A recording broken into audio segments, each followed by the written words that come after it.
ஆகியே துணை ஜீவ சகோதர சகோதரிகள் அனைவருக்கும் எனது அன்பான நமஸ்காரம். செய்வழி காட்டி மெய்வழி கூட்டும் மெய்வழி என்றோர் மேடு தந்த நமது குல தெய்வம் பிரம்ம பிரகாச மெய்வழி சாலை ஆண்டவர்களது ஒரு பாதம் போற்றி பணிந்து நமஸ்கரித்து பிரானவர்கள் நமக்கு அள்ளி தந்துள்ள தெய்வ திருவாக்கியங்களை எல்லாம் நாம் பகிர்ந்து வந்து கொண்டிருப்பதில் இன்று நாம் பகிர்ந்து கொள்வதற்காக எடுத்துக்கொண்ட அந்த தெய்வ திருவசனம் யமன் படர் அடிபடு திருமெஞ்ஞான குரல் திருவாக்கியம் எண் 56 பக்கம் 260. ஆண்டவர்கள் வாக்கியம். ஜாதிகளின் கர்த்தாவே, அச்சமில்லாத வாழ்வில் உங்களுக்கு ஆசைதானே? வந்திருந்தவர் ஆமாம், ஆசைதான். ஆண்டவர்கள், பாம்பை கண்டால் அச்சம் வருது, அந்த அச்சத்தை நீக்க தடி கம்பிருக்கிறது. பசி வந்துவிடும் என்ற அச்சத்தை நீக்க உணவு இருக்கிறது. இப்படியே நமக்கு வரும் பல அச்சங்களையும் போக்க அதற்கு வேண்டிய கருவிகள் இருக்கின்றன. ஆனால் இறுதியில் வருதே யமன் என்ற பேரிடி. அது வந்து மோதுகிற அந்த நேரத்தில் ஏற்படுகின்ற மரண அச்சத்தை நீக்க உன்னிடத்தில் ஒரு ஆயுதம் வேண்டுமே. அதை நீ தேடி வைத்துள்ளாயா? இல்லை. அந்த ஆயுதத்தை உன் கையில் தந்து அந்த மரண ஆபத்திலிருந்து நீக்குகின்ற இடமே இந்த காட்டில் உள்ள எம்முடைய சபை என்று நமது தெய்வம் அவர்கள் திருவாய் மலர்ந்திருக்கிறார்கள். இப்போ இந்த திருவாக்கியத்தில் நம்முடைய தெய்வம் அவர்கள் வந்திருந்த ஒருவருடன் உரையாடுவது போல இந்த வாக்கியம் அமைக்க பெற்றிருக்கிறது. வந்திருந்த ஒருவரிடம் பெருமான் அவர்கள் ஒரு வினாவாக எழுப்புகிறார்கள். அச்சமில்லாத வாழ்க்கையில உங்களுக்கு எல்லாம் ஆசை இருக்குதானே? ஏன் அப்படின்னா, இந்த உலக வாழ்க்கையே வந்து ஒரு மகா பயங்கரமான மகா கவலையான வாழ்க்கை. இந்த உலக வாழ்க்கை பார்த்தா ஒரு நித்தியம் போல இருக்குது. ஆனா இது வந்து எண்ணி பார்த்தால் அப்படி அல்ல. இது வந்து ஒரு மகா பயங்கரமான, அதிலும் மாறாத கவலையான வாழ்க்கையே. இப்படி கவலையான வாழ்க்கைக்காகவா இந்த மனிதனுக்கு இந்த உன்னத அறிவை தந்து, இந்த உன்னதமான தூலத்தை எல்லாம் தந்து, இந்த மனிதனை இந்த உலகத்தில் உள்ள அந்த சராசரங்களை வைத்து ஆளும்படி இறைவன் படைச்சிருப்பாங்க? இல்லையே. அப்போ ஒரு அச்சமில்லாத வாழ்க்கை வேணுமே. இந்த அச்சமில்லாத வாழ்க்கை வாழ்வதற்கு உங்களுக்கு ஆசைதானே அப்படின்னு பெருமானவங்க ஒரு வினா எழுப்புறாங்க. அப்ப யாருக்கும் ஆசை இல்லாம இருக்குமா? அந்த வந்திருந்தவங்க அவங்க சொல்றாங்க, ஆமாம், ஆசைதான். அப்ப ஆசை இருக்கே, அதுக்கு நீ என்ன ஏற்பாடு பண்ணி வச்சிருக்கிற அப்படின்னு பெருமானவங்க அடுத்த வினாவை கேட்கிறாங்க. எல்லாத்துக்கும் நம்ம ஒரு ஏற்பாடு செஞ்சு வச்சுக்கிறோமே. இந்த உலகத்துல வந்து வருமுன் காப்போம் அப்படின்லாம் திட்டம்லாம் கொண்டு வருவாங்க. எல்லாமே வர முன்னால காக்குறதுக்கு என்னென்ன திட்டங்கள்லாம் செய்யணும்லாம் மனிதனுடைய மூளை சிந்திக்க கூடியதாகத்தானே இருக்கு. நம்ம அவுட்டர்ல இருக்கிற வீடுகள்ல எல்லாம் பார்த்தா தெரியும், அந்த வீட்டு முன்னால தோட்டம் தான், அதுல ஒரு கம்பெல்லாம் வச்சிருப்பாங்க. ஏன்னா திடீர்னு பாம்பு வந்துட்டா அதை அடிக்கிறதுக்கு அந்நேரம் கம்ப போய் தேட முடியாது அப்படின்னு ஒரு தடி கம்பெல்லாம் அங்கங்க வச்சிருப்பாங்க. அப்ப பாம்பை கண்டால் அச்சம் வருகிறது, அந்த அச்சத்தை நீக்க தடி கம்பு இருக்கிறது. அதெல்லாம் ஏற்பாடு பண்ணி வச்சுக்க. வந்தா பாம்பு வந்தா உடனே அடிச்சிடணும்னு கம்பெல்லாம் ஏற்பாடு பண்ணி வச்சுக்கிறத. பசி வந்துடும் சொல்லி வருஷத்துக்கு தேவையான அரிசி மூட்டையெல்லாம் வச்சுக்குவோம். நம்ம எல்லாம் கொஞ்சம் கொஞ்சம் இல்ல, கொஞ்சமா வச்சிருந்தா நமக்கு அது திருப்தியா இருக்காது. எத்தனையோ வருஷத்துக்கு காண்ற மாதிரி அரிசி மூட்டையெல்லாம் வீட்டுல இருந்தாதான் நமக்கு நிம்மதியா இருக்கும். அப்படியெல்லாம் இந்த பசி என்கிற அச்சம் வந்துமே, அந்த பசியில நம்ம தவிச்சிடக்கூடாது, அந்த பசியை போக்கணுமேனு அதுக்கு உண்டான ஏற்பாடெல்லாம் பண்ணி வச்சுக்கிறோமே. இப்படியாக இந்த மனுஷனுக்கு வர்ற பல அச்சங்களையும் போக்குவதற்கு இந்த மனிதன் வந்து அதற்கு வேண்டிய கருவிகளை எல்லாம் ஏற்பாடு செஞ்சு வச்சுக்கிறானே. அப்போ அந்த இறுதியில வருமே சாவுன்னு ஒண்ணு இறுதியில வருமே, அது எல்லாருக்கும் தெரியுமே. எத்தனை பேர் சாகுறதெல்லாம் நம்ம பாக்குறோமே. நமக்கும் வருமே, இது பிறந்தால் ஒரு நாள் இறப்பது உறுதின்னு தெரியுமே. யமன் வந்துருவானே, அதுக்கு என்ன ஏற்பாடு செஞ்சு வச்சிருக்க? யமன் என்ற பேரிடி அது வந்து மோதுகிற நேரத்தில் ஏற்படுகின்ற அந்த மரண அச்சத்தை நீக்க உன்னிடத்தில் ஒரு ஆயுதம் வேண்டுமே, அதை தேடி வச்சுக்கிட்டியா அப்படின்னு பெருமானவங்க ஒரு வினாவாக எழுப்புறாங்க. இல்லையே, யாரும் தேடி வைக்கலையே, இந்த மெய்வழி சபையில தவிர வெளியே யாருமே இதை பற்ற பேச்சே இல்லையே. ஆனா இந்த கானகத்தில் இருக்கிற எம்முடைய சபை, இங்கே அண்டி வருகிற மக்களுக்கெல்லாம் அந்த மரண அச்சத்தை, அந்த யமன் வந்து மோதாதபடிக்கு அவன் கையில, அவன் மோதுகிற நேரத்துல தப்பிக்கிறதுக்கு ஒரு ஆயுதத்தை அவன் இங்க வர்ற மக்களுக்கெல்லாம் கையில கொடுக்கிறது தான் இந்த காட்டில் இருக்கிற என்னுடைய சபையினுடைய வேலையாக இருக்கிறது. அந்த ஆயுதத்தை உன் கையில் தந்து அந்த மரண ஆபத்திலிருந்து நீக்குகின்ற இடமே இந்த காட்டில் உள்ள நம்முடைய சபை அப்படின்னு பெருமானவர்கள் இந்த திருவாக்கியத்துல திருவாய் மலர்ந்து செய்திருக்கிறார்கள். அப்போ இந்த மனிதனுக்கு யமன் என்ற சந்திப்பில் அப்படி என்ன ஆபத்து வர இருக்கிறது? அந்த ஆபத்திலிருந்து தப்பிப்பதற்கு தெய்வமோர்கள் நமக்கு என்ன ஆயுதத்தை நம்முடைய கையில் எல்லாம் தருகிறார்கள் என்பது பற்றி எல்லாம் நாம கொஞ்சம் விரிவாக பார்ப்போம். இதை பத்தி நம்முடைய தேவகோமான் அவர்கள் நம்முடைய ஆதிமை உதய பூரண வேதாந்தம் முகப்பு பாவலே நமக்கு அருள் செஞ்சிருக்காங்க.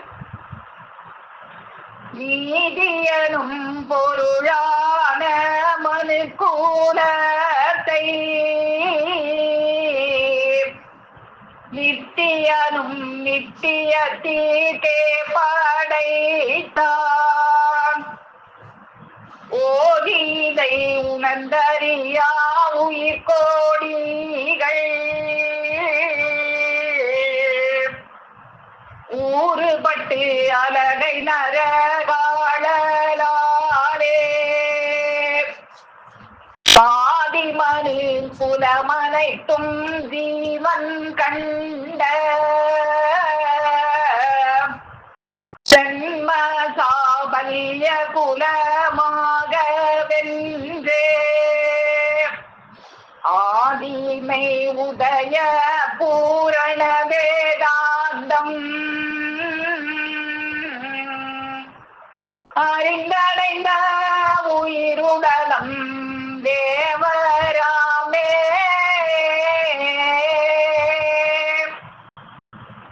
என்று இந்த முகப்பு பாவிலேயே இந்த நீதி எனும் பொருளான மனிதனை இறைவன் நித்தியத்திற்காகவே படைத்தான்.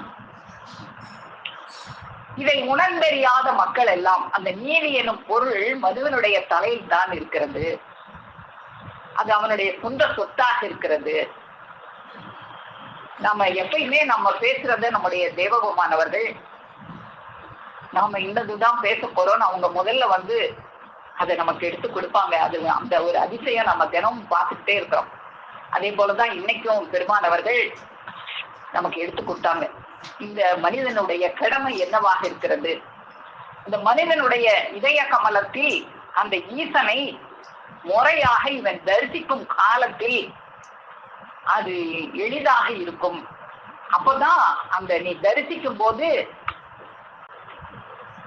இது நம்ம சொத்து அல்லவா, இது நம்முடையது அல்லவா அப்படின்னு உனக்கு தெரிய வரும். நாமத்துக்கு, நம்முடைய நாமத்துக்கு சொந்தக்காரர் அல்லவா அப்படின்றது தெரிய வரும். அதை தரிசிக்கும் போதுதான் நீ தேவனாக ஆக்கப்படுவாய். சவமாகத்தான் பிறந்த அந்த சவத்துக்கு ஒரு ஜீவனை தந்து அந்த ஜீவனே பிரகாச ரூபமாக உன் முன்னால் வந்து அவங்கள சந்திச்சு, அப்போ அப்படி அவங்க பெருமான் அவர்கள் இந்த ஒலிநாடாவிலேயே நமக்குள்ள இருக்கிற ஜீவன் தான் பிரகாச ரூபமாக வெளியே வந்து அந்த ஜீவன் நான் தான் அப்படின்னு அறிவிக்கிறாங்க. அப்போ அவங்கள சந்திக்கும் போது நீ வந்து அந்த நாமத்துக்குரியவனாக ஆகிற. முதல்ல உனக்கு சவமா தான் பிறந்த, அதுக்கப்புறம் தான் உனக்கு ஒரு ஜீவன் கொடுக்க பெற்று ஒரு நாமம் வைக்கப்படுகிறது. அந்த நாமத்துக்கு உரியவனாக நீ ஆகணும்னா அந்த ஜீவனே தூரம் எடுத்து வந்து உனக்கு அறிவிக்கும் போது நீ அந்த நாமத்துக்குரியவனாக ஆகுற. அப்படி ஆகும்போதுதான் தெரியும் அப்படி ஆக்குறாங்களே அவங்க யாரு. அது தாயாரி சொத்து, நம்மவங்க அவங்க, நமக்குதான் நினைவுல இல்ல. பெருமான் அவங்க அருளி செய்வாங்க, உனக்கு ஒரு தாயிட பிறந்தோடனே தாயிட்ட தாய்ப்பால் குடுத்தி அது இப்ப ஞாபகம் இருக்கா? இல்லையே. அதுவே ஞாபகத்துல இல்லாத போது அதுக்கு முன்னால நடந்தது அந்த ஜீவதேக நாட்டுல நம்ம எல்லாம் ஒன்னாத்தானே இருந்தோம், இங்க பங்கு பிரிஞ்சு வந்துட்டோம், அது எப்படி உனக்கு நினைவு இருக்க போகுது? ஆனா அவங்களே தூரம் எடுத்து வந்து நம்ம ஜீவனை காட்டின பிறகு நம்ம ஜீவனாக நமக்குள்ள இருக்கிறவங்க தான் அவங்க அப்படிங்கிறதும் உனக்கு தெரிய வரும். அது ஒண்ணு கஷ்டமான வேலையெல்லாம் இல்ல. இந்த உலகத்துல எல்லாம் சொல்லுவாங்க அது நம்மளால முடியாது, அது பெரிய பெரிய ஞானிகளால அவங்களாலதான் முடியும், அதெல்லாம் அவங்கள மட்டும் அப்படி படைச்சது, நம்மளையெல்லாம் வீணுக்கா படைச்சாங்க, அது எல்லாராலையும் முடியும். நான் வராத காலத்துல அப்படி எல்லாம் பேசிக்கிட்டு இருந்தா சரி, ஆனா நான் வந்த காலத்தில் இது நீ செய்யற 10 வேலையோட இது ஒரு 11வது வேலை மாதிரி. நீ செய்யற வேலை மாதிரி கூட கஷ்டம் இல்ல. நீ ஒரு வேலை வாங்கணும்னா என்ன பாடுபடுற, எவ்வளவு கஷ்டப்பட்டு படிச்ச சர்டிபிகேட் எல்லாம் கையில இருந்தாலும் அதுக்கப்புறம் யார் யாரெல்லாம் பிடிச்சு யார் யார்கிட்டெல்லாம் கையெழுத்து வாங்குறதுக்கு எவ்வளவு பணம் எல்லாம் செலவழிச்சு அப்படியே ஏமாந்து போறதும் உண்டு. அப்படியெல்லாம் கஷ்டப்படுறியே, அந்த மாதிரி கஷ்டம் கூட இல்ல. இது எளிதா வாங்கலாம். எளிதா எப்படி வாங்கலாம்? அழுதால் பெறலாமே, இல்ல அழுகிற மாதிரி நடிச்சா கூட பெறலாம். அவ்வளவுதான், ஒரு சின்ன நடிப்புலயே அதை பெற்று விடலாம். அப்படி எதை பெறணும் அப்படின்னா அந்த உயிருடலத்தை பெறணும். அந்த உயிருடலத்தை அறிந்து அடைந்தவர்கள் தேவர்கள். அப்படி அறிந்து அடையலைன்னா என்ன? அந்த ஊருக்கு புறப்பட வேண்டியதுதான். எந்த ஊருக்கு? நரகமாகிய ஊருக்கு புறப்பட்டு போக வேண்டியதுதான் அப்படின்னு இந்த நமக்கு முகப்பு பாடல்லையே பெருமானவர்கள் நமக்கு எடுத்து கொடுக்குறாங்க. மனுவை இறைவன் நித்தியத்திற்காகவே படைத்தான். ஆனா இப்ப இவன் இருப்பது அழிந்து போகிற, யமன் கைவசப்பட போகிற ஒரு அனித்திய தூரமாக இருக்கிறது. அப்படி யமன் கைகள்ல மாட்டிட்டா என்ன ஆகும்? ஒரு அழகை தேகத்தை கொடுத்து அந்த ஊருக்கு அனுப்பி வச்சிருவாங்க. ஆனால் உயிருடலம் என்ற ஒன்று இருக்கிறது. அதை பெற்றால் அதில் புகுந்து கொண்டால், அந்த உயிருடலத்தில் புகுந்து கொண்டால் யமன் கிட்ட வர முடியாது. அந்த உயிருடலத்தை அறிந்து அடைந்தவர்கள் தேவர்கள் என்று இந்த முகப்பு பாவுல நமக்கு பெருமானவர்கள் எடுத்து கொடுக்கிறாங்க. அப்போ அந்த உயிர் உடலம் தான் அந்த யமனிடமிருந்து நம்மை காப்பாற்றுவதற்கு உண்டான ஒரு ஆயுதமாக இருக்கிறது. அந்த ஆயுதத்தை என் பிள்ளைகளுக்கெல்லாம் நான் தருறேன்னு பெருமாள் அவங்க இந்த வாக்கியத்துல அறிவு செஞ்சாங்களே, அதை நமக்கு எப்படி தர்றாங்க அப்படின்றத நம்ம பார்ப்போம். இந்த ஆயுதம் பெறல அப்படின்னா அவன் அந்த நரகத்துக்கு புறப்பட்டு போயிடுவானே. அப்போ அந்த நரகத்தின் கொடுமைய பத்தி தெரிஞ்சாலாவது அந்த உயிருடலத்தை அடையணும்னு இவனுக்கு ஆர்வம் வருமே அப்படிங்கிறதுக்காக அந்த பெறலைனா அந்த நரகத்தின் கொடுமை எப்படி இருக்கும் அப்படிங்கறதெல்லாம் நமக்கு பெருமான் அவங்க எடுத்து அருளி செய்றாங்க. அது இந்த அந்த உயிருடலத்தை நீ பெறல அப்படின்னா ஒரு நாள் வருமே, அந்த மரண நாள் வருமே, அன்னைக்கு கருக்கறிவாள் கசப்பிலே செய்தது சூட்டோடே தொண்டையிலே வந்து இறங்குமே, கரு கரு ஏறுமே. அப்போது என்ன செய்வாய்? அந்த எல்லையில் யார் துணை?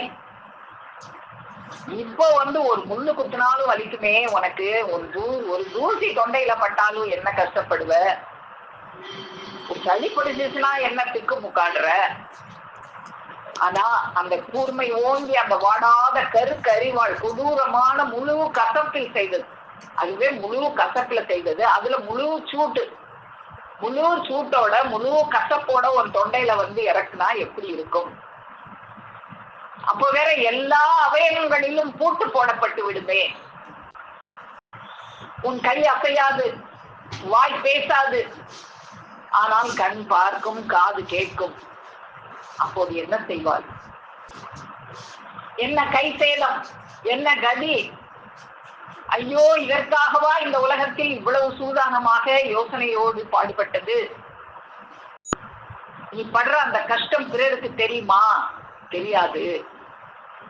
இந்த அவஸ்தையை தாங்கவாவது முடியுமா? அதுல இருந்து தப்பிக்கவும் வழி இருக்காதே. உரல்ல சிக்கியாச்சு, உலக்கை வரப்போகிறதே, என்ன செய்வாய்? மனுவாய் பிறந்து எம் முன்னே வந்து எம் வார்த்தையை கேட்டு விட்டு அந்த அதோகதிக்கு போகலாமா? இந்த திருவாக்கியத்துல நமக்கு அதுல இருந்து தப்பிக்கிறதுக்கு வழியும் சொல்றாங்க, தப்பிக்காம போறதுக்கு அதுல மாற்றுறதுக்கு என்ன காரணம்னு நமக்கு சொல்றாங்க.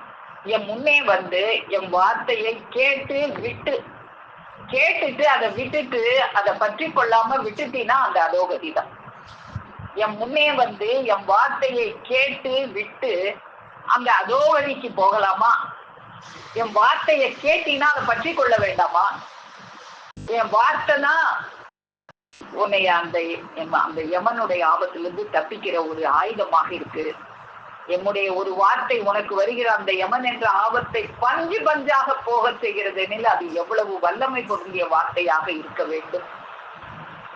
அப்போ அந்த வார்த்தையை கேட்டு விட்டுட்டு போனீனா அந்த அதோகதிக்கு தான் போக. அது எனக்கு சகிக்காது. ஆகவே அந்த எல்லையில் வந்து உங்களுக்கு கை கொடுத்து உதவுகின்ற ஒரு மேன்மை நித்திய உருவை இப்போதே ஆராய்ந்து பார்த்து தேடிக்கொள்வீர்களாக. அப்போ அந்த எல்லையில வந்து நமக்கு உதவுகிறது என்னவாக இருக்கு? அவர்களுடைய அந்த திரு வார்த்தையாகத்தான் இருக்கு. அதை நம்ம கேட்டு பற்றி கொள்ள வேண்டும். அதை எப்படி நாம பற்றி கொள்ளணும்? இந்த மனிதனை நீதி எனும் பொருளான மனுக்குலத்தை நித்தியனும் நித்தியத்திற்கே படைத்தான். நீதி எனும் பொருள்னு ஏன் இவனை சொன்னாங்க? ஏன்னா நீதி எனும் பொருள் இவன் தலையில இருக்கு. எப்படி வந்து ஒரு பானை மண்பானையில நெய் வச்சு அது நெய்பானைன்னு சொல்லுவோமோ, அது போல நீதி எனும் பொருள் இந்த மனிதனுடைய சிரசுல இருக்கிறதுனாலதான் இந்த மனிதனை நீதி எனும் பொருள்னு சொல்றாங்க. நீதி எனும் பொருள் யார்? இந்த மனு தான். நீதி என்ற பொருள் மனுவின் தலையில் தான் உண்டு. பொருள் என்பது தோற்றமானதல்லவா? ஆம். இதை யார் சொல்வது? இறைவன். நித்தியம் இறைவன் தான் இதை சொல்றாங்க. நித்தியம் ஒன்றுக்காகத்தான் மனுவை இறைவன் படைத்தான். அதை பெறவில்லை என்றால் அந்த ஊருக்கு நரகத்திற்கு அலகையாக புறப்பட வேண்டியதுதான். இறைவன் உன்னை நித்தியத்திற்கு படைத்து விட்டான் அல்லவா? ஆகவே நீ அதை பெறாவிடில் அவன் உன்னை கொல்வதில்லை, அலகையாக்கி நரகத்தில் வைக்கிறான். நித்திய வயதை அதற்கு தருகிறான். இவனுக்காக படைத்தானே, இவன் இப்படி இத்தனை பொருட்களையும் இவனுக்காக படைத்தானே, இவன் இப்படி அவஸ்தைக்கு போகவா படைத்தான்? இன்பத்திலே நெடுங்காலம் வாழவே அவன் படைத்தான். அதை மாற்றிக்கொண்டு இவன் துன்பத்திலே போய் மாட்டிக் கொள்ளுகிறான். இது காலகாலம் இவனாக பழகி கொண்டது. எல்லாம் அணுவும் நித்தியமான பேரின்ப தூலத்தை பெற்று வாழ வேண்டும் என்பதே இறைவனின் தீர்ப்பு. எல்லா மனிதனும் ஜீவன் கண்ட ஜென்மசா பல்ய குலமாகணுமே. ஜீவன் கண்ட அப்படின்னா என்ன? அதுதான் பெருமான் அவங்க இன்னைக்கு ஒளிநாடு வளர்லித்தவன். நீ பிறக்கும் போது சவமாகத்தான் பிறந்த ஜீவன் இல்லை. அதுக்கப்புறம் தான் ஜீவனை உனக்கு தர்றாங்க. ஜீவனை தந்து ஒரு நாமத்தையும் வைக்கிறாங்க. நீ இறுதியில அந்த நாமத்துக்குரியவனா ஆகணும். திரும்பவும் இறுதியில சவமாக போயிடக்கூடாது. ஜீவன் கண்ட, இதற்கு பெயர் தான் விஸ்வரூப தரிசனம். அந்த ஜீவனை நீ காணணும். உனக்கு சவமா இருந்த உனக்கு ஜீவனை வச்சாச்சு. அந்த ஜீவனை நீ பாத்தியா? ஜீவனை தரிசிச்சியா? அதுதான் உயிர் உடலம். அந்த ஜீவனுக்கு பேர் தான் உயிர் உடலம். உயிர் உடலம் என்று சொல்லியுள்ளோமே, அது என்ன 5.5 அடியா? அந்த உயிர் உடலம் இந்த தூல உடலம் மாதிரி 5.5 அடியா? இல்லை. அதன் பரப்பு அண்டாண்டங்களும் கொள்ளாதே. மெய் என்ற அந்த நித்திய தூலத்தை எதுவும் அணுகாது. இந்த அழி தூலத்தில் எந்த சீக்கும் மேயும். ஆனால் அந்த மெய் தூலத்தை எந்த நோயும் அண்டாது. அந்த அழியா தூலத்தை அடைவதுவே உன் வேலை என்று உனது காதிலே இன்றைக்கு இதை போட்டு விட்டோம். அப்போ காதுல போட்டுட்டாங்க. கேட்டுட்டு நம்ம கேட்டு விட்டு அந்த அதோவதிக்கு போக கூடாதுன்னு நம்ம பார்த்தோமே. என் வார்த்தையை என் முன்னே வந்து என் வார்த்தையை கேட்டு விட்டு அந்த அதோவதிக்கு போகாத. கேட்டத காதுல இன்றைக்கு போட்டுட்டோம். நீ என்ன செய்யணும்? அந்த காதுல போட்டதை பற்றி கொண்டு அதன் வழியிலே நடக்கணும். மனம் வந்தது இந்த ஒரே வேலைக்குத்தான். இவன் பற்றி நடக்க வேண்டியது இந்த ஒரே வழிதான். இந்த வழிதான் காது வழிதான், வேற வழி இல்ல. காதுல போடுவாங்க, காதுல போட்டதை பற்றி கொண்டு இந்த வழியிலே நீ நடக்கணும். இந்த ஒரே வழிதானே தவிர வேற வழி இல்ல. சொர்க்கத்துக்கு போகிறதுக்கு ஒரே வழி அந்த அருகுநுனி வாசல் வழிதான், வேற வழி இல்ல. வேற எந்த வழியும் அல்ல. அது இங்கே மெய்வழிச்சாலையில் இதுதான் மெய்யான வழி அப்படின்னு நமக்கு அந்த வழியை காட்டுறாங்க. அந்த அருகுநுனி வாசல் வழிய, அந்த ஊசித்தமர் வாசல் வழிய நமக்கு காட்டுறாங்க. வழி என்பார் வழிவேறு இல்லை, இது ஒரே வழிதான், வேறு எந்த வழியும் அல்ல. அது இங்கே மெய்வழிச்சாலையில் 69 ஜாதிகளை கொண்ட பல்லாயிரக்கணக்கான மக்களுக்கிடையில் அலங்காரமான நிதர்சன நிரூபணையில் உள்ளது. அப்போ அந்த நீதியை அறிந்து அடைவதற்கு என்ன வழி அப்படின்னு நமக்கு பெருமான் அவங்க காட்டுறாங்க. அந்த வழியில போனா நீ அந்த அச்சமில்லா வாழ்வை பெறலாம். நாம இப்போ வாழ்ற இந்த தூலம் யமன் கைவசப்படுகிற ஒரு தூலமாக இருக்கிறது. நாம இந்த தூலத்தை விட்டு அந்த யமன் கைவசப்படாத, அந்த பிணி மூப்பு சாக்காடு அண்டாத ஒரு தூலத்தில் புகுந்து கொள்ள வேண்டும். அந்த தூலம் எங்கே இருக்கிறது தெரிஞ்சாதானே அதுக்குள்ள புகுற முடியும். அது வேற எங்கேயும் இல்ல, உன் தூலத்துக்குள்ளதான். அது இந்த அழி உடலில் தான் கேசாதி பாதம் நிறைந்திருக்கிறது. அது வேற எங்கேயும் இல்ல, உன்னுடைய இந்த அழி தூலத்தில் அது கேசாதி பாதம் நிறைந்திருக்கிறது. இந்த தூலம் இருக்க, இந்த அழி தூலம், இது இந்த உலக காரியத்துக்கு இது போதும். ஒரு தாசில்தார் வேலை பண்ண, ஒரு டாக்டர் வேலை பண்ண இந்த அழி உடல் போதும்.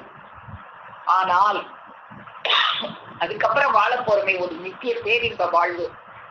அந்த தேவத்து திருச்சந்நிதிக்கு ஏறுறதுக்கு அந்த எந்த ஆயுதத்தாலும் தீண்டப்படாத, அழிக்க முடியாத, யமன் வந்து கை போடவே முடியாத ஒரு வைர உடல் ஒன்று வேண்டும். அது எங்க இருக்கு தெரிஞ்சாதானே அந்த உடலுக்குள்ள நாம புரிஞ்சுக்கலாம். அது உன் கேசாதி பாதம் நிறைந்திருக்கிறது. உன் தலையிலிருந்து பாதம் வரைக்கும் அது நிறைஞ்சு இருக்கு. அதற்கு சூக்கும உடல் என்றும் விஸ்வரூப உடல் என்றும் பெயர். தலையிலிருந்து கால் வரைக்கும் நமக்கு எது நிறைஞ்சிருக்கு அப்படின்னா நம்முடைய உயிர் தானே நிறைஞ்சிருக்கு. தலையிலிருந்து கால் வரைக்கும் ஒவ்வொரு அணுக்கோடிகளிலும் நம்மளுடைய அந்த உயிர் தான் நிறைஞ்சிருக்கு. அதனாலதான் அதை வந்து உயிர் உடலம் அப்படின்னு பெருமான் அவங்க எடுத்து கொடுக்குறாங்க.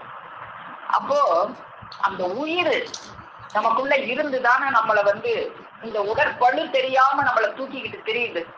ஒரு தலைமுறை காலம் இந்த உடம்பு எவ்வளவோ பழுவான உடம்புதான். அந்த பழு தெரியாதபடிக்கு ஒரு தீபத்தின் சுடர் எப்படி மேல் நோக்கி எரியுமோ அது போல நமக்குள்ளாக இருந்து மேல் நோக்கி இந்த கனமான நம்மளுடைய இந்த அங்கங்களை எல்லாம் தூக்கி கொண்டு திரிகிறது. ஒரு தீபத்தின் சுடர் மேல் நோக்கி எரிகிறது, அது அதன் சுபாவம். அது போல ஆவியான உயிர் உடலில் இருக்கும் போது அது உடலை மேலே தூக்கி பிடித்து கொண்டிருப்பதால் உடற்பழு குறைகிறது. இப்படி மேல பிடிச்சுக்கிட்டு இருக்கிற இந்த ஜீவனை அந்த யமன் வந்து ஒரே நாள்ல வந்து உட்கார்ந்துட மாட்டான். கொஞ்சம் கொஞ்சமா ஒவ்வொரு இடத்துலயும் இருக்கிற ஜீவனை விரட்டிட்டு அங்க வந்து உட்கார பார்ப்பான். அவன் விரட்ட தான் நமக்கு வந்து ஒவ்வொரு இடத்துலயும் ஒரு கோளாறு வரும். எனக்கு முழங்கால் வலிக்குது, தூக்கிட்டு நடக்கவே முடியல, உடம்பு கனமா இருக்கு. ஏன் கனமா இருந்துச்சு? உயிர் அந்த இடத்துல தூக்கி பிடிக்கிறத விட்டுருச்சு. ஏமே வந்து உட்காந்துட்டாங்க. இப்படி ஒவ்வொரு இடம் பார்த்து கொஞ்சம் கொஞ்சமா அந்த தூக்கி பிடிச்சிக்கிட்டு இருக்கிற உயிரை தள்ளி விட்டுட்டு அவன் வந்து உட்கார்றதுக்கு கெட்டுன்னு எந்த இடத்துல போய் உட்காரலாம் கொஞ்சம் கொஞ்சமா இந்த மனுஷனுடைய உடம்புல எங்கெல்லாம் இடம் பிடிக்கலாம், நம்ம எங்கெல்லாம் இடம் கொடுக்குறோமோ அங்கெல்லாம் வந்து உட்கார்ந்துக்கணும். அப்போ அவனுக்கு இடம் கொடுக்கலாமா நாம? அப்போ அந்த உயிர் உடலம், அந்த உயிர் இருப்பதால் தான் நமக்கு இந்த உடற்பள் குறைவாக இருக்கிறது. நாம நேற்று கூட பார்த்தோம், இந்த ஜீவ தேகத்திலும் கருவிகள் இருக்கின்றன. நம்ம தூல தேகத்துல எப்படி கருவிகள் இருக்கோ, இந்த தூல தேகத்துல எப்படி ரத்தம் ஓடுதோ, அது மாதிரி ஜீவ தேகத்திலேயே ரத்தம் ஓடுது. அந்த ஊசிமனை தமர் வழியாக நம்ம பருகிற அந்த அருளமுதம் அந்த ரத்தத்துல தான் போய் அந்த ஜீவ தேகத்துல இருக்கிற ரத்தத்துல தான் கலக்கும். அது கலந்தாதான் உன் ஜீவன் தலையில அந்த உறக்கம்ங்கிற இடி விழாது அப்படின்லாம் நேற்று பார்த்தோம். அப்போ அந்த கருவிகள், அந்த ஜீவன் உடைய அந்த கருவிகளாக உறக்கம், விழிப்பு, சந்தோஷம், மயக்கம், சாந்தம், இதெல்லாம் ஜீவன்ல இருந்து வருது. அதுக்குண்டான கருவிகள் எல்லாம் ஜீவன்ல இருக்கு அப்படின்னு பார்த்தோம்.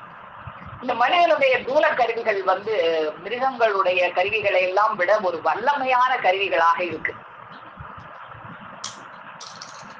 ஒரு யானைக்கு இவ்வளோ பெரிய காது இருந்தாலும், இந்த மனிதனுடைய காது சின்ன காதா இருந்தாலும் இந்த காதுக்கு இருக்கிற வல்லமை யானைக்கு இல்லை.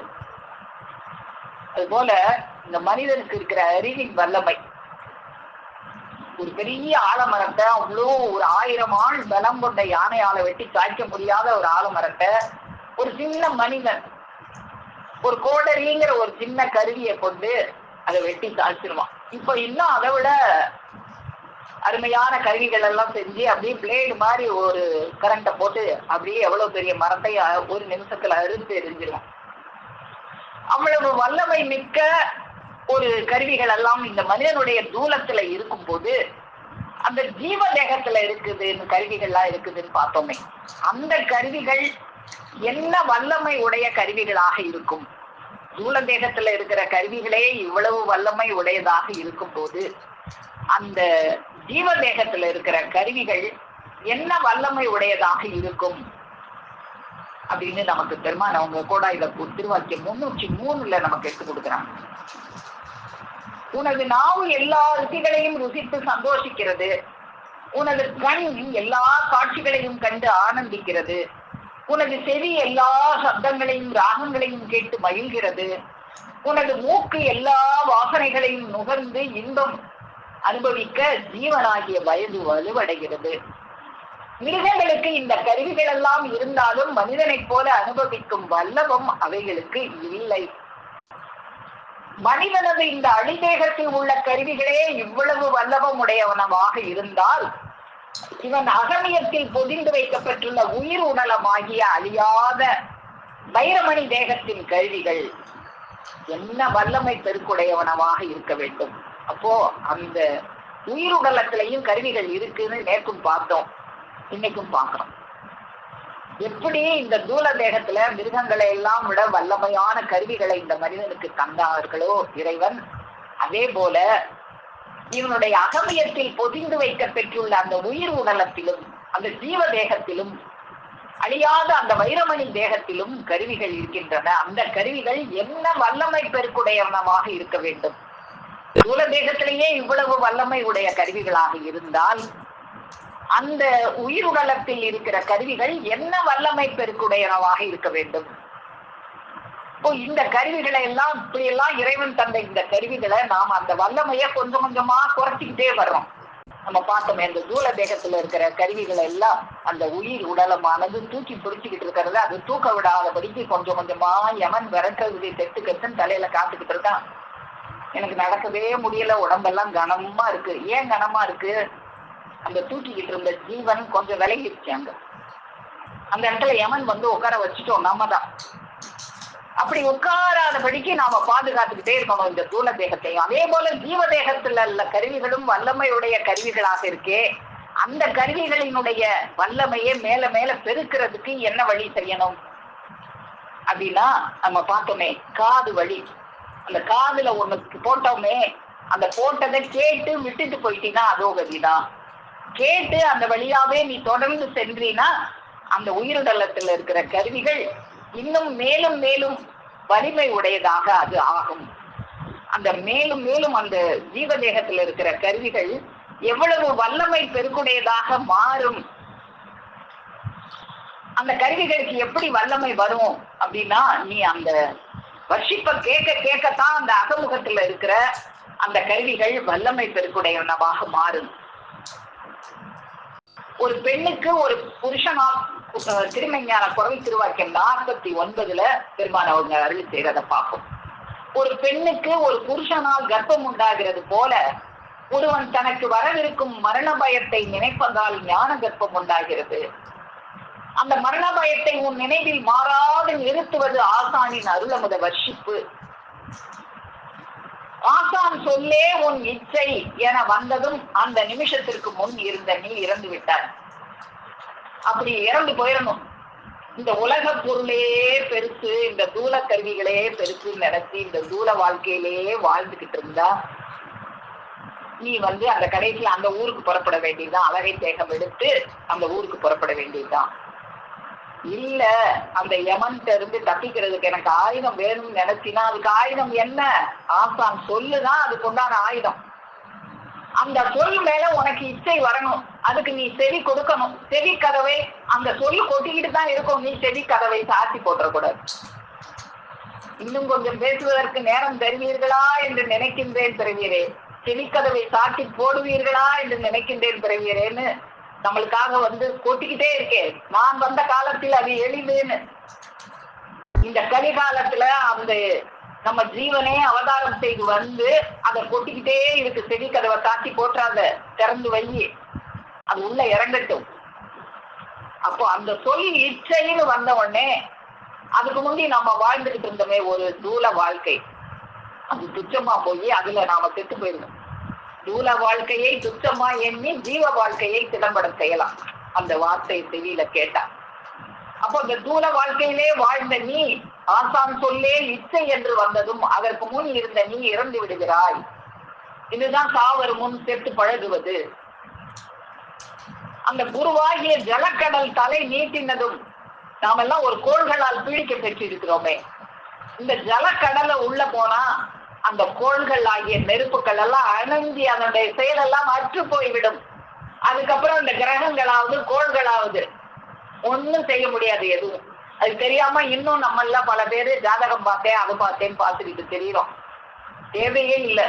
குருவாகிய ஜலக்கடல் உள்ள போயிட்டா இந்த கிரகங்கள் இந்த கோள்கள் அதனுடைய அதிகாரம் அற்று போய்விடும்.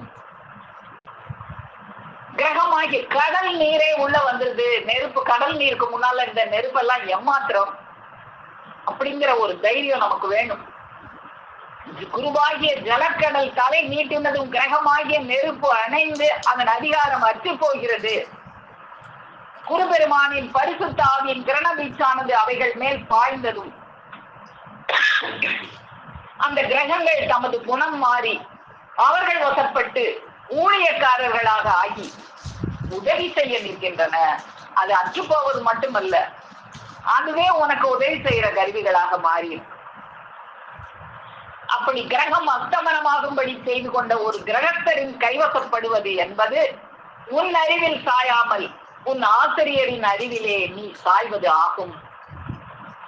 அப்படி பூராவும் அவர்களிடம் சாய்ந்து விட்டால் உன் செயல் என்பது அற்று நீ இறந்து விடுகிறாய். அதுதான் சாவரு முன் சாவது. இப்படித்தான் சாவரு முன் தினமும் செத்து செத்து பழமன். இந்த தூல வாழ்க்கையை செத்து அந்த ஜீவ வாழ்க்கையில ஏற பழமன். அப்போது உனக்கென தனி செயல் இல்லை. அப்போ நம்ம செய்யற செயல் எல்லாம் நம்ம செயல் இல்லை, அவங்களுடைய செயல் தான் நம்மளுடைய செயலாகும். அப்போ நம்முடைய நாக்கு நம்முடைய வாய் 70,000 நாக்குகள் கொண்ட வாய்களாக மாறிடும். நேற்று நம்ம பார்த்தோமே, அப்படி மாறிடும். நம்ம நாவல அவங்க அமர்ந்து கொண்டு அவங்கதான் பேசுவாங்க, நாம பேச மாட்டோம். அதுதான் சாவரு முன் சாவது. அப்போது உனக்கென தனி செயல் இல்லை, தனி உடல் இல்லை, தனி ஆவி இல்லை.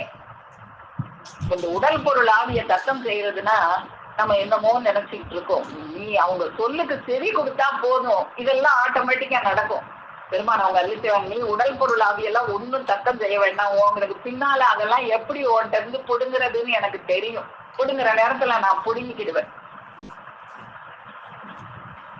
அந்த செவிக்கு அந்த செவி கதவை திறந்து வச்சு அவங்க வார்த்தைகளை நீ உள்ள இறக்கி விட்டா போதும், அந்த வார்த்தைகள் உள்ள போய் என்னென்ன வேலை செய்யணுமோ எல்லாம் செஞ்சிடும். அந்த கருவிகளை எல்லாம் மாற்றி உன்கிட்ட இருக்கிற உடல் பொருள் ஆவி எல்லாம் பழித்து பெருமான் அவர்கள் கையில கொடுத்து உனக்கு ஒரு புது தேகத்தை, ஒரு உயிருடலத்தை உன்னை புகுந்து கொள்ள செய்துவிடும். இதுதான் உடல் பொருள் ஆவியை தத்தம் செய்வது. உடல் பொருள் ஆவி மூன்றையும் தத்தம் கொடுத்து ஆசான்கள் சாய வேண்டும் என்றது இதுதான். இப்படி ஆசிரியர் அவர்களிடம் முழு மன ஒட்டுதலோடு சாயாமல் இருக்கும் வரை, அதுக்கு முழு மன ஒட்டுதலோடு சாயணும். நம்ம பார்த்தோமே, அவங்க இவ்வளவு தூரம் சொல்றாங்களே, குருவாகிய ஜலக்கடல் தலை நீட்டினதும் கிரகமாகிய நெருப்பு அந்துரும், அப்படி தெரிஞ்சா பிறகும் நம்ம எல்லாம் ஜாதகம் பார்த்துக்கிட்டு தெரியுறமே. அப்ப முழு மன ஒட்டுதலோடு சாயல. ஆனா முழு மன ஒட்டுதலோடு சார்ந்து எனக்கு பெருமான் அவர்கள் ஜாதகமாவது ஒண்ணாவது. கோள்கள் என்ன செய்யும்? கோளன் செய்யும், நாளன் செய்யும். பெருமான் என் பக்கத்துல இருக்கும்போது அப்படின்னு முழு மன ஒட்டுதலோடு இருக்கும்போது எதுவும் நம்மளை ஒண்ணும் செய்யாது. அப்பத்தான் நாம மறுபிறப்பு அடைந்தோம். அப்படி முழு மனதாக நீ சாயும் வரை நீ சாகவும் இல்லை, மறுபிறப்பு அடையவும் இல்லை. அப்போ நாம முழு மன ஒட்டுதலோடு அவர்கள் பால் சாய்ந்து விட்டால் நாம மறுபிறப்பு அடைஞ்சிட்டோம், இந்த தூல வாழ்க்கையில நாம செத்துட்டோம் அப்படின்னு பெருமானவங்க நமக்கு இந்த திருமஞான குரல் திருவாக்கியத்துல நமக்கு எடுத்து அருளி செய்யறாங்க. அப்போ இந்த ஜீவன் அதுதான் இந்த உயிர் உடலமாக இருக்கிறது. அந்த ஜீவன் என்னவாக இருக்கிறது அப்படின்னா, அந்த ஜீவனே அவர்களாக இருக்கிறார்கள். பெருமானவங்க நமக்கு உன் உள்ளமாகிய நினைவில் நாம் இல்லை என்றால் கடைசியில் யமன் தான் அங்கு வருவார். நம்ம உள்ளத்துல முழுவதும் அவங்கள வச்சுக்கணும். அந்த யமனுக்கு கொஞ்சம் கூட உட்கார இடம் கொடுத்துடக்கூடாது. ஜீவ சிம்மாசனம் அது முழுமையாக இறைவனுடைய சிம்மாசனமாக இருக்கணும். நம்ம நினைவு முழுவதும் வேற எந்த சிந்தனையும் இல்லாம அவங்க மட்டுமே இருந்தா யமனுக்கு அந்த இடம் இல்லை.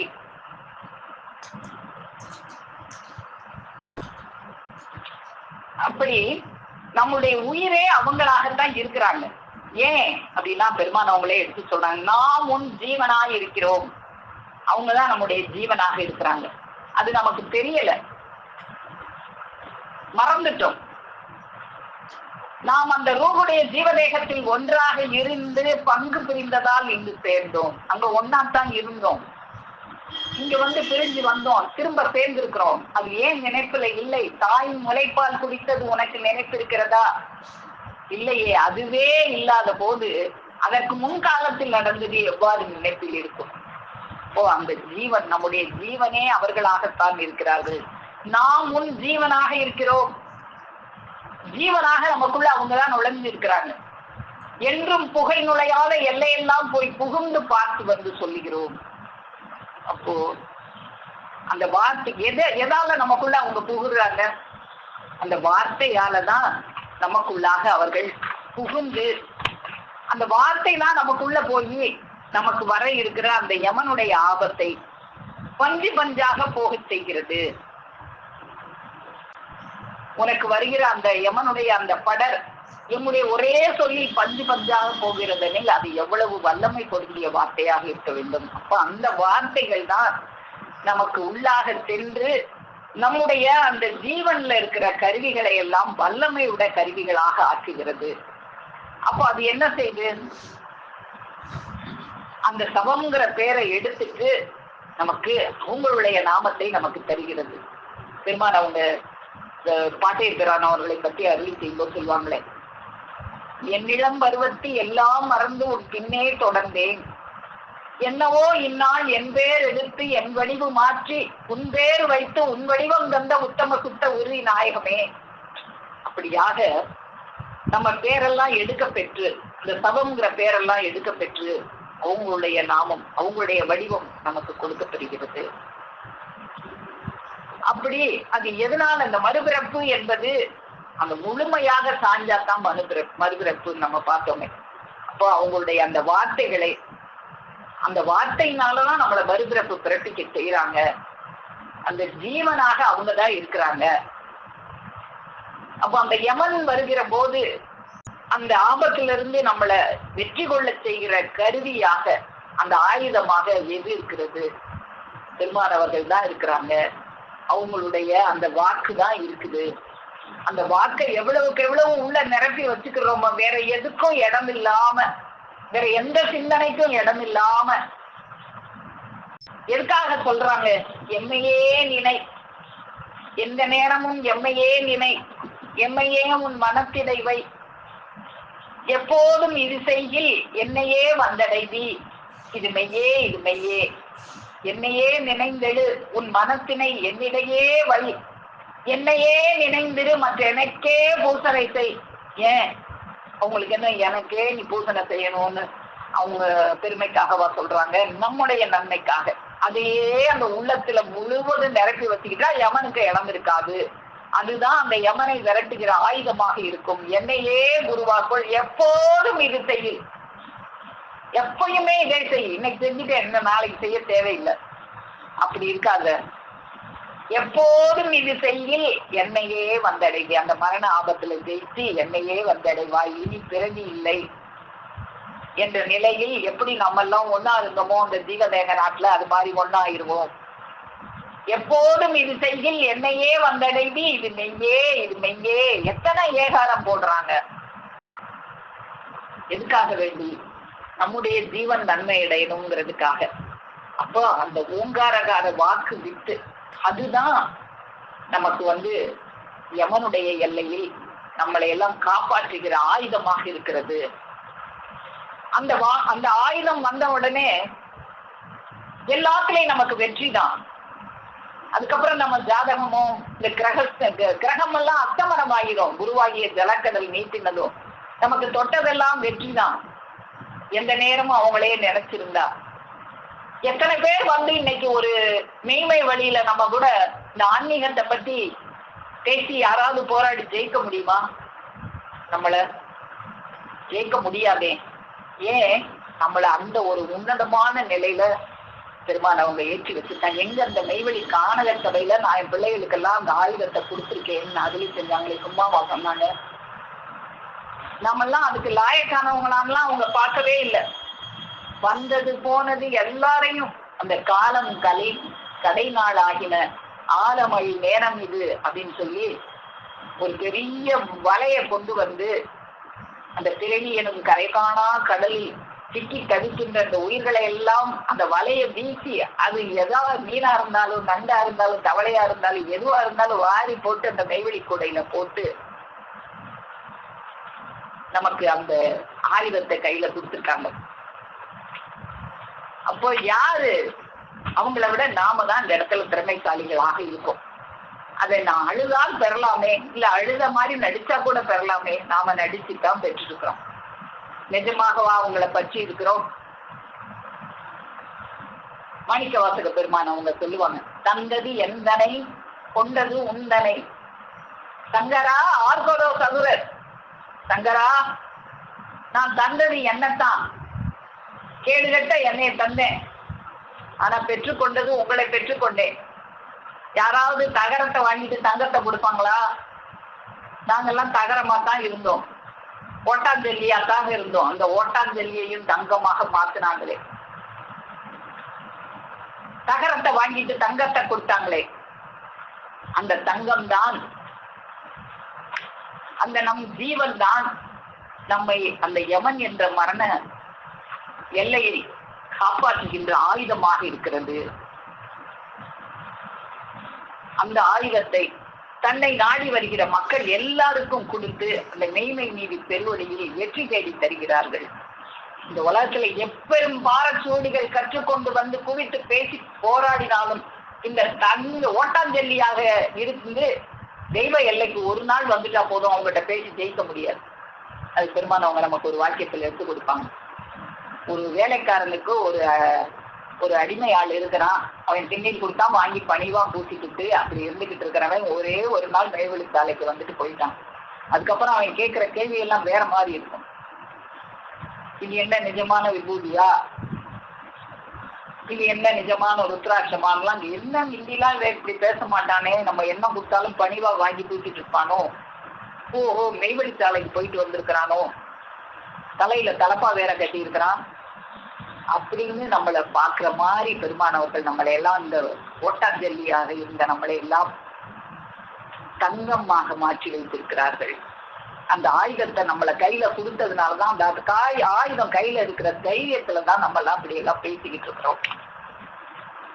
அப்போ எவ்வளவு பேர் வந்தாலும் எவ்வாறு சுவடிகள் கற்றுக்கொண்டு வந்து பேசி போராடினாலும் மெய்மை நீதி பெருவழியை கடோசிகள் நான் தான் ஜெயிப்பேன் பிறவியரே அப்படின்னு பெருமான் அவங்க அந்த பிரசங்கத்துல அருளி செய்வாங்களே. நான் யாவருக்கு உதவி துணையற்று அனாதையானவர் என்று ஓண்டி இலக்காரமாக எண்ணினாலும் அந்த மெய்மை நீதி பெருவழியில் கடோசியில் நான் தான் ஜெயிப்பேன். அப்படி ஜெயம் கொண்டதற்கும் அந்த புறத்தை நீங்களும் கூடவே தொடர்ந்து வந்து பார்த்தால் அந்த ஜெயம் உங்கள் ஜெயமாக நிற்கும் பிறவியரே. அப்ப அவங்க கையில தான் அந்த ஜெயம் இருக்கு. யமன் எல்லையில வெற்றி பெறுகிற ஜெயம். அதை நாம பெறணும்னா என்ன செய்யணும்? கூடவே அவங்களுடைய அந்த திருவார்த்தைகளை கேட்டு விட்டுட்டு போயிடாம கேட்டதை பற்றி கொண்டு அது நாளும் கொண்டுகிட்டே தான் இருக்கு. அந்த மெய்மை வார்த்தைகளை எல்லாம் செவியில நிரட்டி கொண்டு வேற எதுக்குமே இடம் கொடுக்காம, வேற எங்க கொஞ்சம் இடம் கொடுத்தீங்கன்னாலும் யமன் கெட்டு கெட்டு கெட்டுன்னு தலையில காத்துக்கிட்டு இருக்கான். எந்த கேப் விடுதான் அந்த கேப்ல வந்து புகுந்துடலாம். அவனுக்கு புகுறதுக்கு இடம் கொடுக்காமல் பெருமானவர்களுக்கு நமக்கு தந்த அந்த ஆயுதமாகி அவர்களுடைய திருவார்த்தைகள் அவர்களை நம்மளை வாங்கிக்கிட்டு மாணிக்க வாசகர் பெருமான் அவர்கள் சொன்னது போல தந்தது எந்தனை கொண்டது உந்தனை சங்கரா ஆறுகளோ சதுரர் நான் தான் தர்மையா. நீங்க தெய்வமே சொல்லுவாங்க ஒரு இடத்துல, நான் ஏமாளி சாமி, ஏமாளியா தான் நமக்கு கொடுத்துட்டாங்க. நாம அழுத மாதிரி நடிச்சோம், சரி அழுத மாதிரி நடிக்கவாது செஞ்சானேன்னு கொடுத்துட்டாங்க. அப்படி தருவதுதான் இந்த கானகத்தில் இருக்கிற எமது மெய்வழி சபை அப்படிங்கிற இந்த திருவாக்கியத்தை தான் நாம இன்னைக்கு பார்த்தோம். அப்போ நம்ம இன்னைக்கு பார்த்த மாதிரி அச்சமில்லாத வாழ்க்கை, அதுல வாழ்வதற்கு எல்லாருக்கும் ஆசை தானே. அந்த ஆசைக்கு நீ என்ன ஆயுதத்தை தேடி வச்சுக்கிட்ட, அதை தர்றதுக்காக தான் கேக்குறாங்க.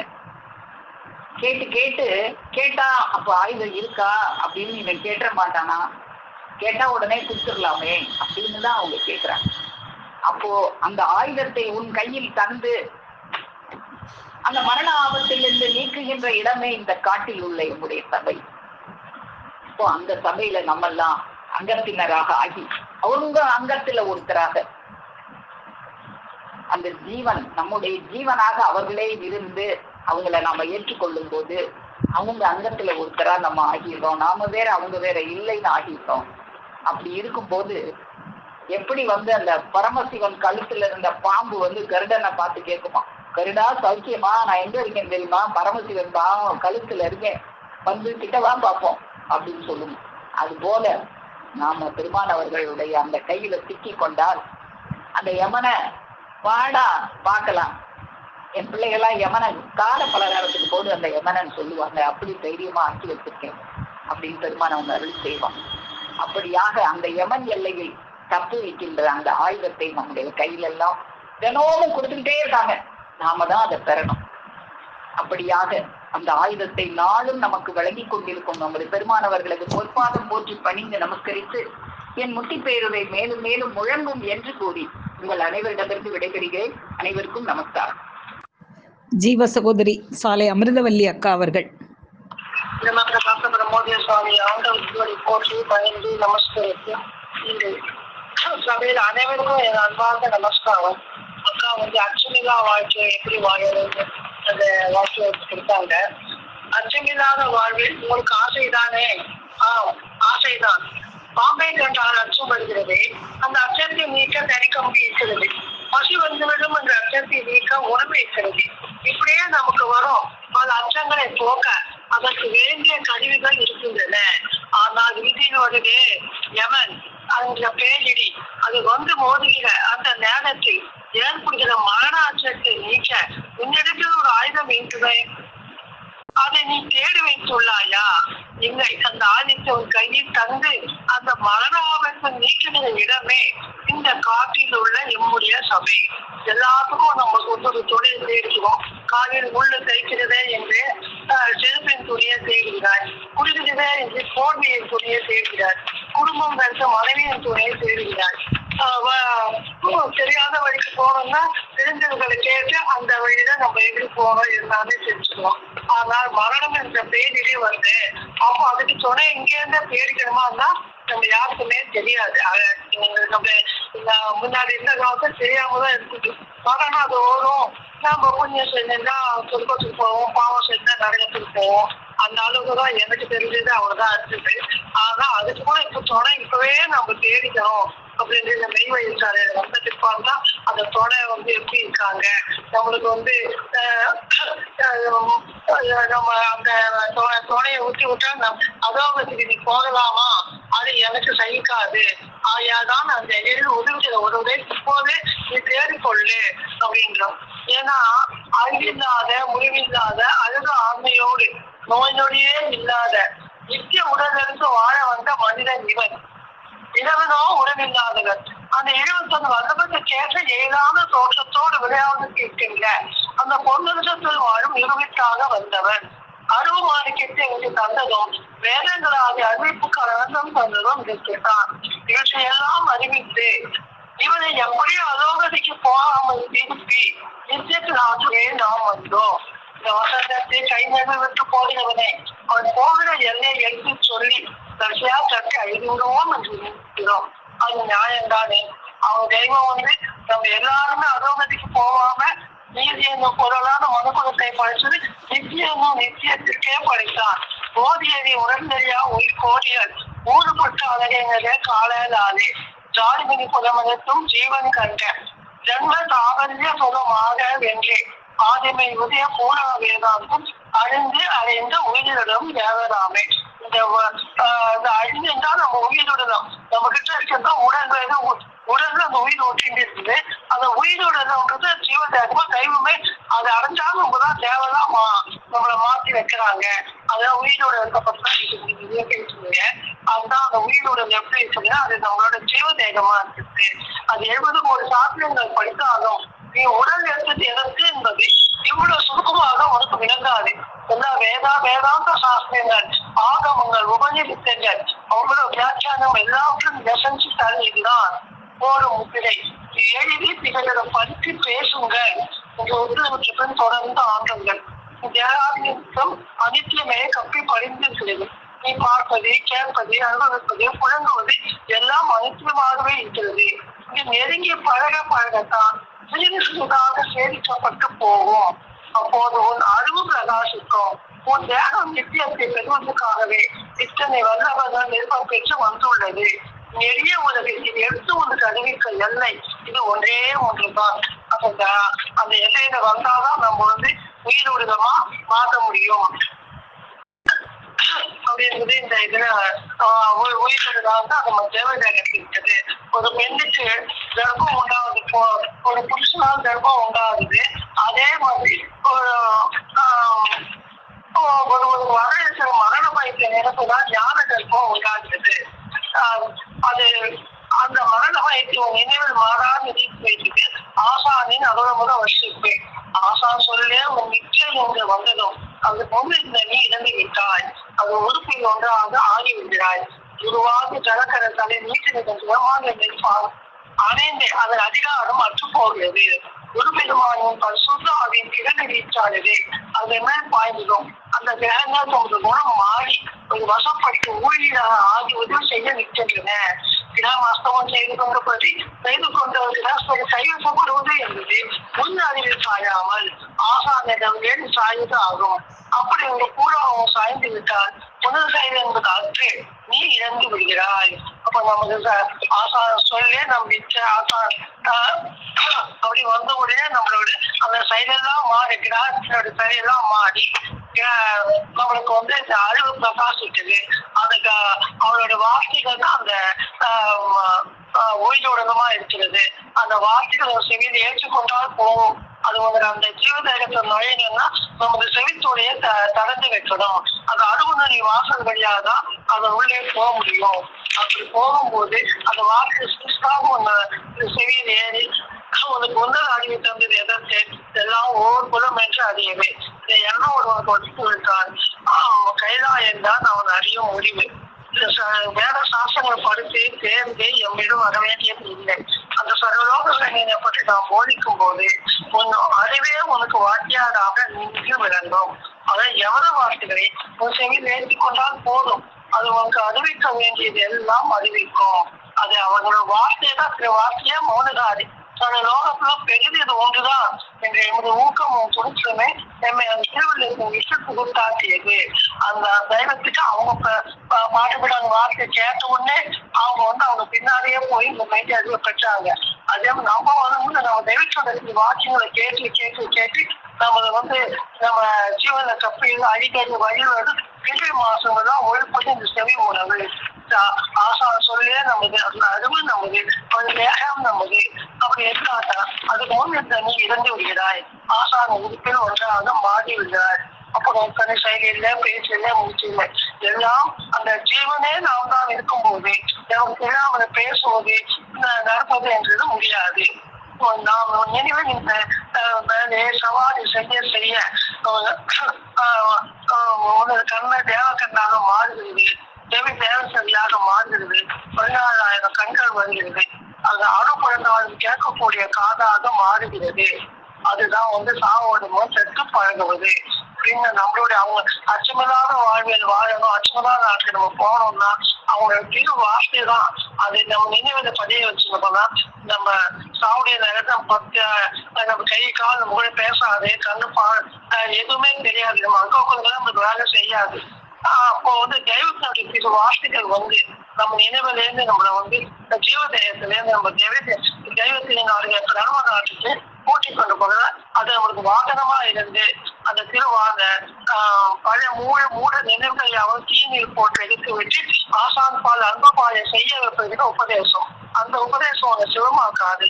அன்பு என்னை விசேஷத்தினால்தான் வாகனத்தினால்தான் நீ சிவனடி சேர முடியும். கத்தாலும் பின்வாங்காத வேதாக்கி அன்பு அந்த அன்பு, அந்த அன்பு அன்பா நம்ம அவரை பற்றி படிச்சு பேருந்தெல்லாம் நம்ம அவர்கிட்ட போக வேண்டியது இல்லை. ஒரு படிக்கிற கல்லாதர் போடுறோம், ஏழைகளுக்கு ஏழை போடுறோம். அவங்க நமக்கு நம்ம அவங்க நினைச்சாலே அவங்களுக்கு வார்த்தையே மோதுதாரையும் அப்படியே நம்ம அவரை பற்றி சிந்தித்து பேசி இருந்தாலும் அவங்க அவருடைய திரு வாக்கியம் நம்மளுக்கு வாகனமா இருந்து அது நம்ம கனவு நாட்டுக்கு கூட்டி போடுற துணையால நம்ம கூடவே அந்த வாக்கு தான் வரும். அதுதான் யுகாந்த நாட்டு செல்வம். அதுதான் நாம் பெற்றுக்கொண்டு இருக்கிறோம் என்று அது அப்ப அந்த மரண தருவால் அச்சமில்லாத ஆனந்த வாழ்வில் வாழ்ந்து கொண்டிருக்கிறோம் என்று கூறி முற்றி பெறுவதை மீண்டும் மீண்டும் தொடரும். நமஸ்காரம் அக்கா. ஜீவ சகோதரி சாலை மேகலா அக்கா அவர்கள்.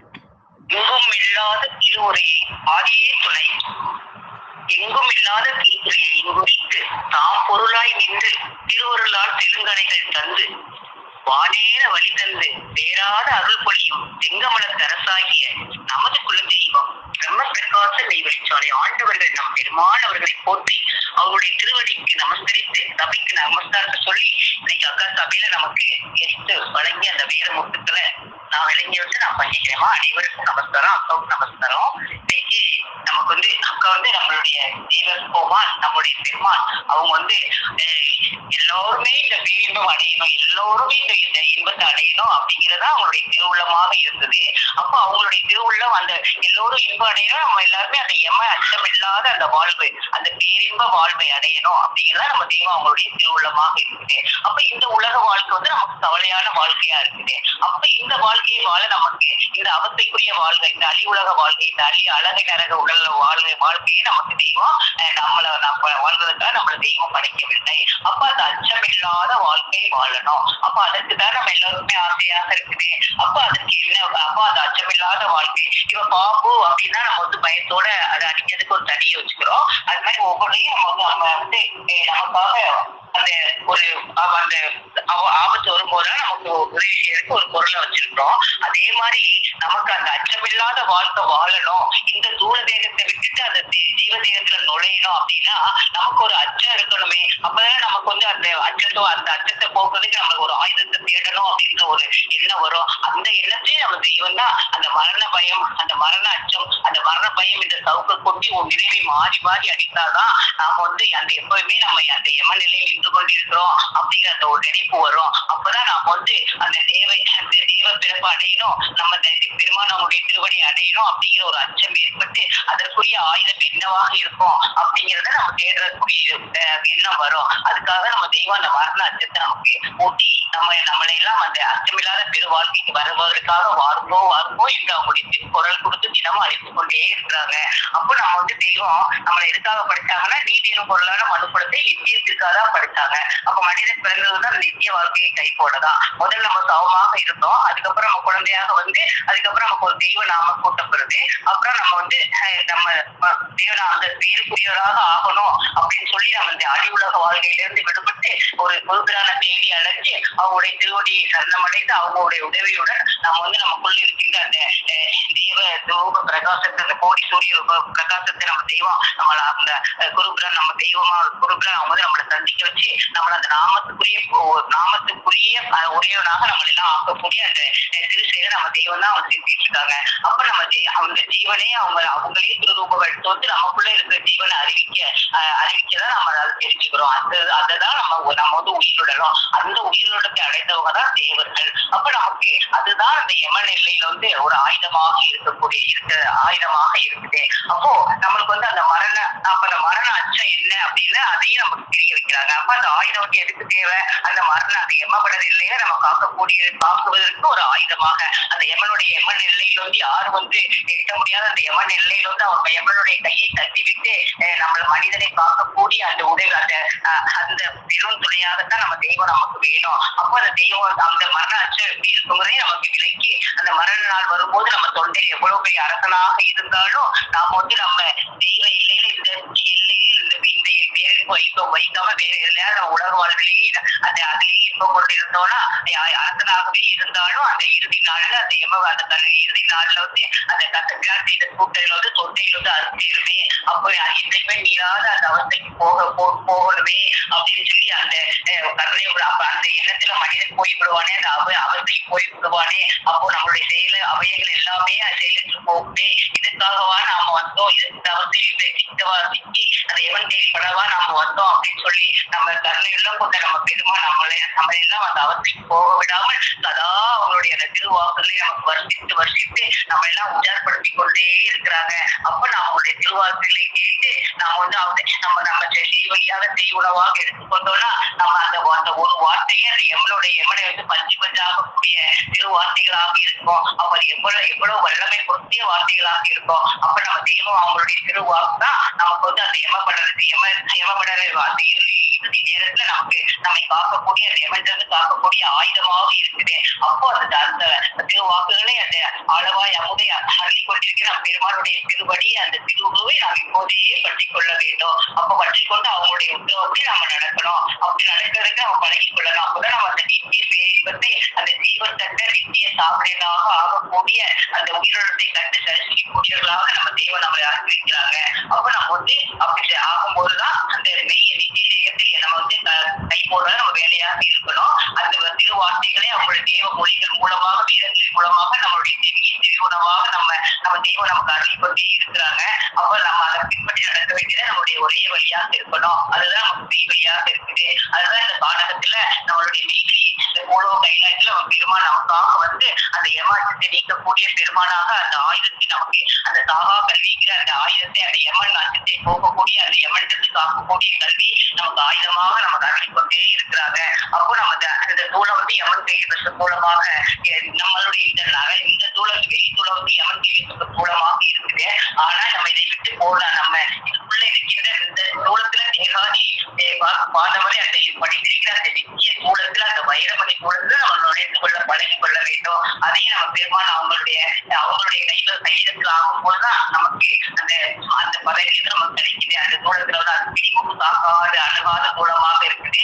தூக்கம் உடலாக இருக்குது. அப்ப நம்ம தேகத்தை மூட்டு கொள்ள வேண்டும். அப்ப தேகத்துல மூட்டு கொள்ள வேண்டும் அப்படின்னா வந்து அந்த மரண பய அச்சம் இல்லாமல் நம்ம ஆசான் அவர்களே கதி அப்படின்னு சொல்லி அவங்களுடைய திருவடியை சரணாகதி அடைஞ்சிடணும். எப்படி ஒரு பெண்ணுக்கு வந்து கர்ப்பம் புருஷனால உண்டாகுதோ அது போல நம்மளுக்கு வந்து நம்ம யான கர்ப்பம் நம்மளுடைய மரண பயத்தை நம்ம கருவிக்கிறதுனால நமக்கு யான கர்ப்பம் உண்டாகுது. அப்ப அந்த பயத்தை வந்து நீங்கிறது வந்து மாறாது நிறுத்துவது, அந்த மரண பயத்தை உன் நினைவில் மாறாது நிறுத்துவது ஆசானுடைய அருளமுத வர்ஷிப்பு. ஆசான் சொல்லி இசை என்று வந்தவுடன் 5 நிமிஷத்திற்கு முன் இருந்த நீ விளந்து விடுகிறாய். அவர்கள் உறுப்பில் ஒன்றாக நீ ஆகிவிடுகிறாய். உருவாகிய ஜலத்தர தலைநீக்கி கிரகமாகிய நெருப்பு அடைந்து அதன் அதிகாரம் மட்டும் போகிறது. அப்ப எல்லா கிரகங்களும் நம்ம பெருமானுடைய கையெழுத்தில் ஆகணும். அது எல்லாமே அதனுடைய குணங்கள் மாறி அவர்களுக்கு வேலை செய்யக்கூடிய ஊழியர்களாக மாறிவிடுகிறது. அப்போ அந்த கிரகத்தை எல்லாம் அஸ்தமானம் செய்யக்கூடிய அந்த கிரகத்தை கைவசப்படுவதுதான் நம்ம அறிவில் சாயாமல் ஆசாரிய அறிவில் சாய்வது. அப்படி நம்ம செய்யும் போது முன்னால் இருந்த நாம் வந்து இழந்து போய்விடுகிறோம். நமக்கு தனி உடல் இல்லை, தனி ஆவி இல்லை. இதுதான் உடல் பொருளாவை தத்தம் செய்து ஆசான் போல் சாய வேண்டும் என்றது. அப்படி நம்ம தெய்வம் அவங்களுடைய அந்த திருவாக்குல அவங்க கொள்ள அந்த அவங்களுடைய உத்தரவுப்படி அவங்களுடைய திருவாக்கே நம்மளுடைய வேதம், அவங்களுடைய திருவார்த்தைகளே நம்முடைய மௌனத்தாரை அப்படின்னு சொல்லி நம்ம ஆகும்போது நமக்கு வந்து அந்த எங்கிருந்து நம்ம வந்தோமோ ஜீவனாக நமக்குள்ள இருக்கிற நம்ம தெய்வம் நம்ம மீண்டும் நம்ம ஒன்று சேர அவங்களோட ஒன்று சேர்க்கக்கூடிய அந்த நினைப்பை நமக்கு வர வச்சு நமக்கு அந்த தேவாபத்த அருள்வர்ஷிப்பு மூலமாக நமக்கு அந்த எண்ணத்தை தோண்டி நம்ம திரும்பவும் அவங்களுடைய திருவடியை போய் அடைவதற்கு நமக்கு அந்த அவங்களுடைய அருள்வர்ஷிப்போல நமக்கு உதவி செய்து கொண்டே இருக்கிறாங்க. அப்படி செய்யும் போதுதான் நமக்கு வந்து நம்மளுடைய பெயர் அந்த சவம் என்று நமக்கு முன்பு வைக்கப்பட்ட பெயர் எடுக்கப்பட்டு அவங்களுடைய பெயர் அவங்களுடைய வடிவம் தரப்பட்டு நம்மளை மறுபிறப்பு அடைய செய்து அந்த தேவ பிறப்பு அடையும்படி செய்தாங்க. அப்ப முன்பிருந்த நம்ம வந்து ஒரு நோஞ்சானாக இருந்த போது ஒரு எப்படி ஒரு எஜமானை மீறி சேரக்கூடிய வல்லவம் பொருந்தியவனாக ஆகிறானோ அப்போ அந்த அப்படி நோஞ்சானாக இருந்தவன் நம் எல்லைக்கு இந்த நீவெளிக்கு வந்து சார்ந்து இந்த தண்ணியை படித்த உடனே அவருடைய நாக்குல வந்து ஒரு தெய்வ மனம் கமழ்கிறது. அதனால அந்த எஜமானனே திருப்படியாக அளவுக்கு பேச வைக்கக்கூடிய வல்லமையும் அந்த அறிவையும் நம்ம தெய்வம் அவங்களுடைய அவங்களுடைய திருவாக்கு மூலமாக அருளுகிறாங்க. அப்ப இந்த நம்ம வந்து ஒரு காலடியில ஒரு கல்லாக இருந்து காலையில ஓட்டாஞ்சிலியாக நாம வந்து நம்மளை வந்து நம்ம தெய்வம் அவங்க கையெழுத்திலாக்கி நம்மளையெல்லாம் தங்கமாக ஆக்கக்கூடிய பெருமானாக இருந்து நம்மளுக்கு அருள் கொண்டே இருக்கிறாங்க. அப்ப நம்ம தெய்வத்துடைய அந்த அருள் அந்த யமபடலை நமக்கு உதவக்கூடிய ஆயுதமாக இருக்குது. அப்ப நம்ம தெய்வத்தினுடைய அந்த அதை வந்து நம்ம தினம் நம்ம படிச்சுட்டே இருக்கும் போது நாமும் அந்த யமபடலத்திலிருந்து விலகி நம்ம பெருமானின் கையெழுத்தில் ஆகிய அந்த அவங்களுடைய அந்த வாழ்க்கை முதல் தினமும் வைத்துக் கொண்டிருக்கிறவர்களாக இருக்கிறோம். அப்ப நம்ம தெய்வம் வந்து எப்பயுமே நம்ம தெய்வத்தினுடைய அவங்களுடைய நினைவிலேயே இருக்கணும். நம்ம உள்ளத்துல அவங்களையே நினைவு இருக்கணும். உன்னைக்கு என்னையே நினைந்திரு, நீ என்னைக்கே பூசனை செய், என்னையே குருவாக கொள், எப்போதும் இது செய்தி என்னையே வந்தடைவாய், இது மெய்யே என்று நம்ம தெய்வம் நமக்காக அருள் இருக்கிறாங்க. அப்போ நம்மளுடைய நம்ம நாம வந்து தேவனாவாக வளர்க்க வேண்டும் என்பதுதான் அவங்களுடைய திரு எண்ணமாக இருக்குது. அப்ப நம்ம வேத ஏற்ற படிக்கிறது மூலமா தான் நம்மளுடைய அந்த அந்த வேதத்தை படிக்கிறது மூலமாக அந்த வேத மாமலையே நம்ம அந்த மூலமாக நம்ம தெய்வத்தையே அதில் காணக்கூடிய வல்லமே நம்ம தெய்வம் கொடுத்திருக்காங்க. அவங்க தினமும் நம்மளுக்கு வந்து அந்த மனு பிறந்தது எந்த வேலைக்கு அப்படிங்கிறத நம்மளுக்கு வந்து தினமும் அறிவித்து கொண்டே இருக்கிறாங்க. அப்ப அந்த அருள்வசனம் தான் நமக்கு வாசகமாக இருக்குது. இவ்விதமாகி இருந்த ஒருவருக்கு வந்து அதாவது செத்த பிறத்திற்கு உயிர் தெரியுது என்று ஒருத்தர் சொல்லும் போது எந்த ஆர்வத்தோடு நம்ம கேட்டு நடப்போமோ அதே ஆர்வத்தோடு நம்ம பெருமான் அவர்களுடைய திருவாக்குகளை வாங்கி நம் உள்ளத்தில் பதிய வைத்துக் கொள்ள வேண்டும். அதுதான் ஒரு மீட்புக்கு வழி. அதுதான் நம்ம தெய்வத்தினுடைய அருள் வர்ஷிப்பாக இருக்குது. அப்ப அவர்களுடைய திருவார்த்தைகள் தான் நமக்கு மௌனத்தாரையாக இருக்கணும். நம் உள்ளம் அவர்கள் உள்ளமாக இருக்கணும். அவர்கள் உள்ளம் தொன்முறையாக இருக்குது. அப்ப நம்மளையே நம்ம தெய்வம் நம்மளை அந்த நேரத்துல நம்மளை வந்து அந்த பிரம்மலயத்தில் ஆக்கி நம்மளே அந்த பெரிய நாட்டுக்கு அழைத்து செல்வாங்க அப்படிங்கிறத நம்ம வந்து மனதில் எப்பயுமே பதிய வைத்துக் கொள்ள வேண்டும். அப்ப நம்ம தெய்வம் நம்மளுடைய பெருமான் நம்ம கூட இருக்கும் போது எது வந்தால் என்ன எது போனால் என்ன நமக்கு வந்து அந்த மெய்மை ரட்சிப்பு நிதியத்தை அந்த பெருமிதத்தை தந்த பெருமான் நம்ம கூடவே இருக்கிறாங்க அப்படிங்கிற அந்த பெரும் மனம் வந்து எப்பயுமே அதை எத்தளித்து இருக்க வேண்டும். அந்த பெருமைத்தோடு இருக்க வேண்டும். அதுதான் நமக்கு வந்து அந்த மரண கொள்கையை தவிர்க்கக்கூடிய போர்வையாக இருக்கிறது அப்படிங்கிறத நான் விளங்கிப்பட்டேம்மா. நமஸ்காரமா.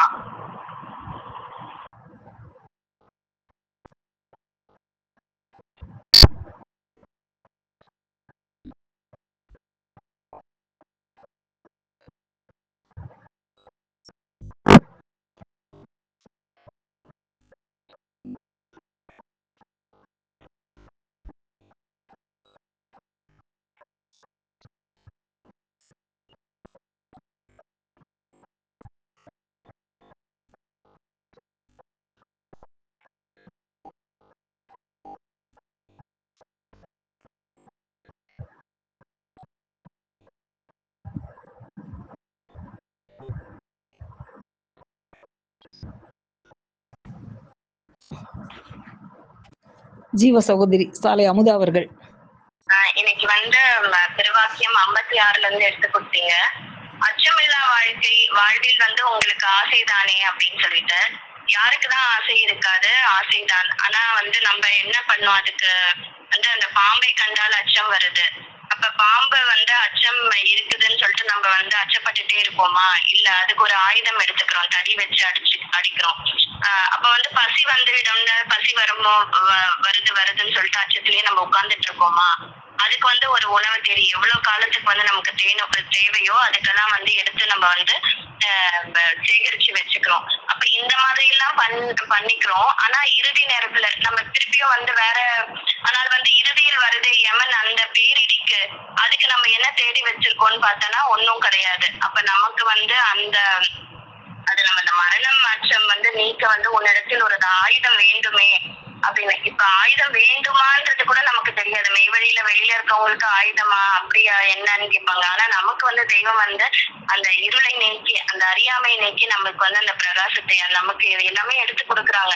அப்ப அதுக்கு ஒரு ஆயுதம் தேவைதானே? அப்ப அதை நீ தேடி வைத்துக் கொள்ள வேண்டும்ல அப்படின்றாங்க. அப்ப அந்த ஆயுதம் வந்து உன் கையில் தந்து அந்த மரண ஆபத்திலிருந்து நீக்குகின்ற இடமே இந்த காட்டில் உள்ள எம்முடைய சபை. அப்ப எடுத்து கொடுத்துட்டாங்க. நமக்கு வந்து என்னன்னா அந்த ஆயுதம் எங்க இருக்குன்னா நம்மளுடைய சபையில தான். அது டெய்லியும் இங்க வந்து அந்த அறியாமையை போக்கி நம்மள அறிய வைக்கிறாங்க.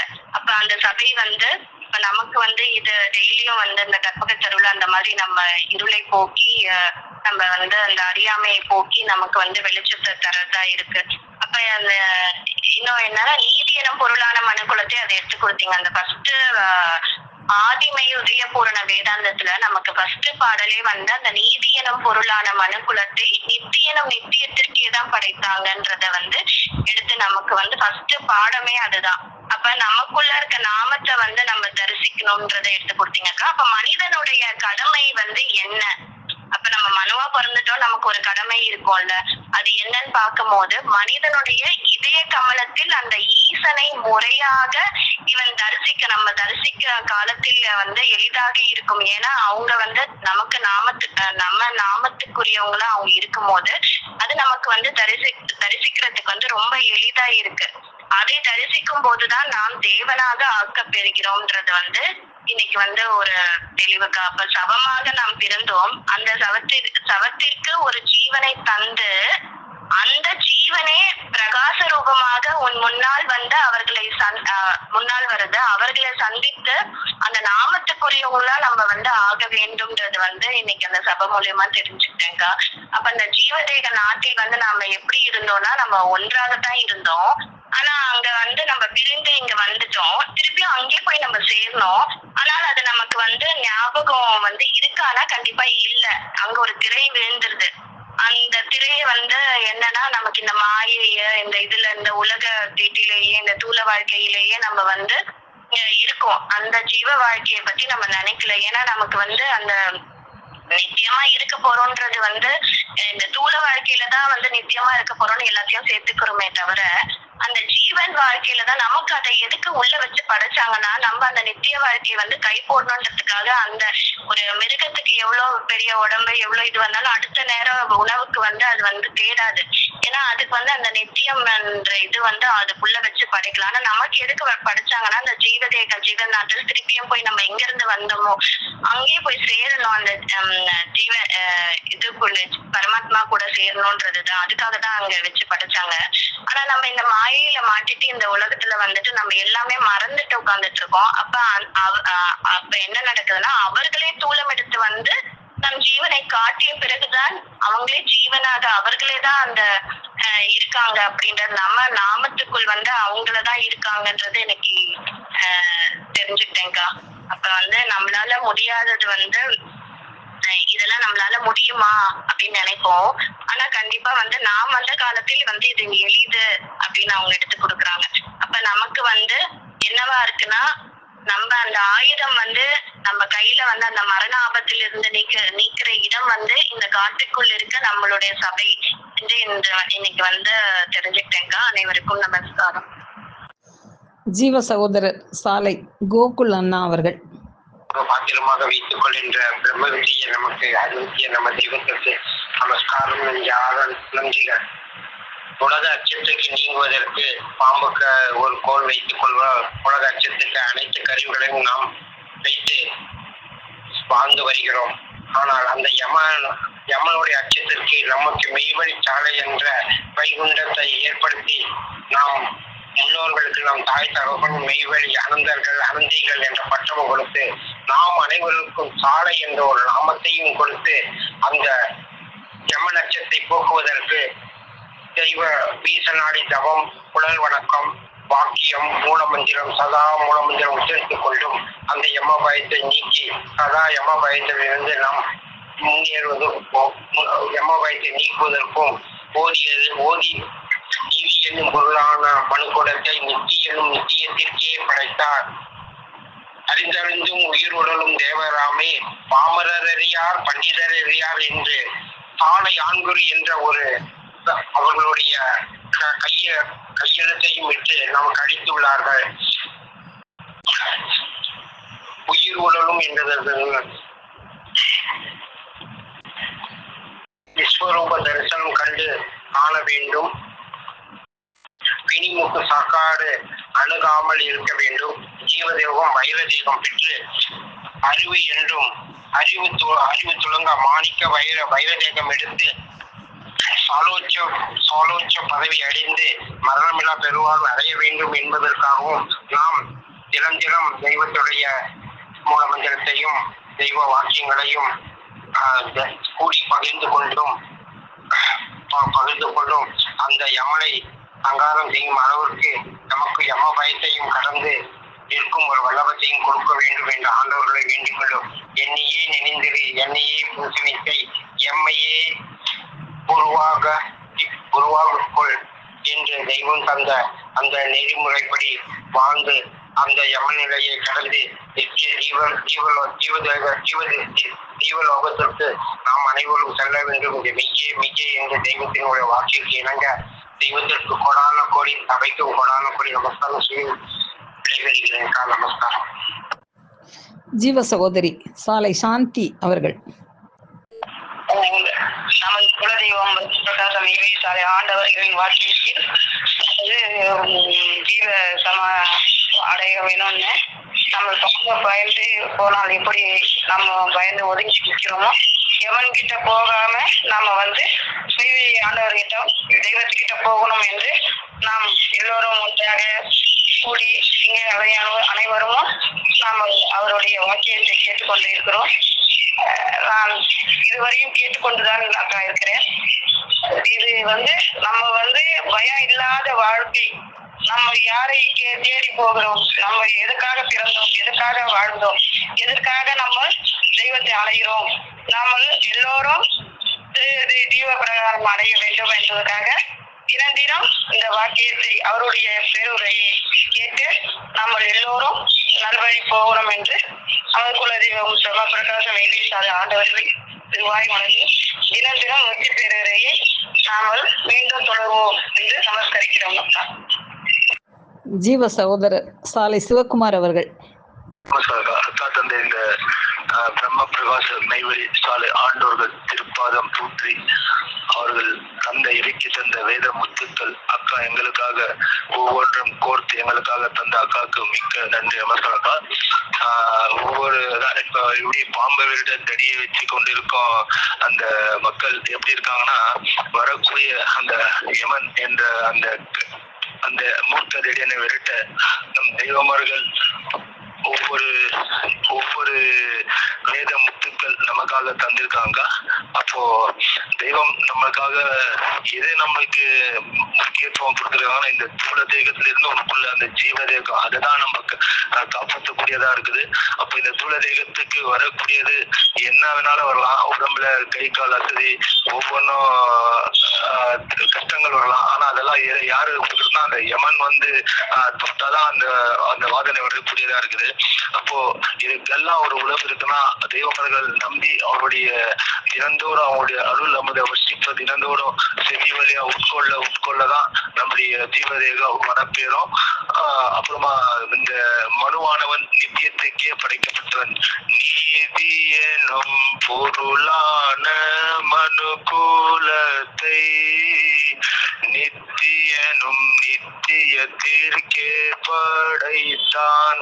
அப்ப மனுவை படைத்ததுதான் மனு நித்தியவன், அவன் அழிவில்லாத ஒரு ஒரு அப்படின்றது தேவர்கள் அந்த அடிமை பூர்ண வேதாந்தத்தை தந்திருக்காங்க. அதே போல மனிதன் அந்த கடமை என்னன்னா, யம பயத்தை தாண்டாத எவ்வாழ்வும் வாழ்வும் அல்ல, யம பயத்தை கடந்திடிலோ எவ்வாழ்வும் வாழ்வாகும். அப்போ நம்ம உழவு என்னன்னா, தெய்வம் நம்மளுக்கு கொடுத்துருக்க இந்த யம பயத்தை நம்ம கடந்துதான் வாழணும். அந்த பிறவி பெருங்கடல் நீந்துவா நீந்தாதார் இறைவடி சேராதார். அப்போ இந்த பிறவி பெருங்கடலையும் நம்ம நீந்தி அந்த யமன் அச்சத்தையும் நம்ம கடந்து வரணும். அதுக்கு யாருக்குடன் நம் தெய்வம், நம்மளுடைய தெய்வமான இந்த உலகத்துல இந்த பேச்சே இல்லாத இருக்கிற இந்த எல்லையில நம் தேவர்கள் ஒரு ஊரை உண்டாக்கி இந்த புழங்கக்கூடிய ஒரு ஒரு ஒரு ஊரே உண்டாக்கி வச்சிருக்காங்க. அப்போ நம் தேவனுடைய என்ன ஒரு செயல் நம்ம எண்ணி பார்க்கக்கூடியதா இருக்குது. அப்போ தினம் தினம் நம்முடைய வேலை என்னவோ இந்த ஜீவதேகத்தை மனப்பேற வைக்கணும். தெய்வத்தோட அருள் நம்முடைய வர்ஷிப்பானது நம்ம தினத்தோட செவி வழியா உட்கொண்டு நம்முடைய ஜீவதேகத்தை நாளும் அதை வளர செய்யணும். அக்கா ஒரு உறவு சொன்னாங்க, என்னை தந்தே உன்னை பெற்றேன். அப்போ இன்னைக்கு ஒரு புதுமையான ஒரு ஒரு வார்த்தையை நான் கேட்டுக்கிட்டேன், என்னை தந்தே உன்னை பெற்றேன். ரொம்ப அருமையா இருந்துச்சுக்கா. நம்ம ஓட்டாஞ்சலியா இருந்தா நம்மள தேவர்கள் நம்மள தங்கமாக்கி வச்சிருக்காங்கன்றது தெரிஞ்சுக்கிட்டாக்கா. நமஸ்காரம் அக்கா. அண்ணாக்கா எல்லோருக்கும் நமஸ்காரம். தெய்வ திருவாக்கியங்களால் சபையை அலங்கரித்த ஜீவ சகோதர சகோதரிகள் அனைவருக்கும் எனது அன்பான நன்றி கலந்த நமஸ்காரம்.